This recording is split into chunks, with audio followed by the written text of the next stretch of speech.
Hey guys, it's Maymay and we are still tearing paper in our top tips. Today's top tip has to do with a controlled tear, and this is something that Brenda did as a top tip at Craft Acropolis, and I thought you guys need to know this. So let's talk about what a controlled tear is. You know how when you're tearing a page, say I want to tear this little guy out right here, and I start to tear and it goes awry, and I kind of get into my image and that makes you kind of sad? Let me show you something that Brenda showed everybody else, how to get a controlled tear.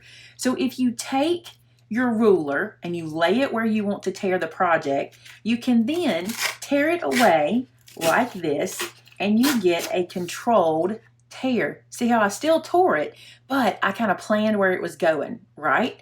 Also, do you remember how I showed you in the last tip how you get that little ruffly edge? It matters which way you tear it, right? Here's another thing you can do.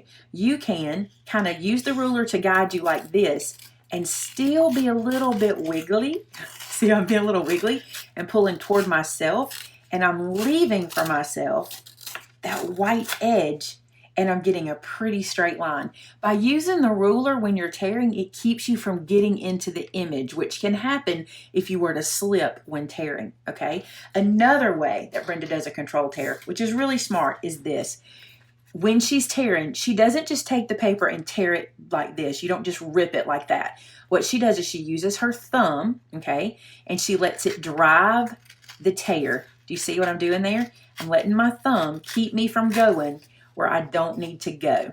If I'm not careful, I could totally rip straight up into that page in a place where I don't want to.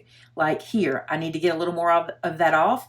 I'm going to come just like this and control tear that away. All right, it's pretty cool. It's a tip she gave talking about the control tear, because a lot of people think, and I'll do it here, a lot of people think that she just takes the paper and does this.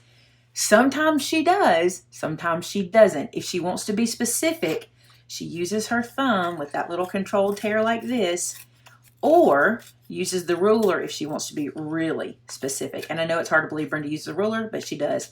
Some of you guys may not know who Brenda is that I'm discussing. She's my friend that is also what Vince calls our resident artist, and she loves to tear paper. You might have seen her challenge, her card making challenge where she tore. Look how pretty these are with the torn edges, especially this one. This is so pretty. I'm gonna do another one. Am I having fun tearing paper? Maybe.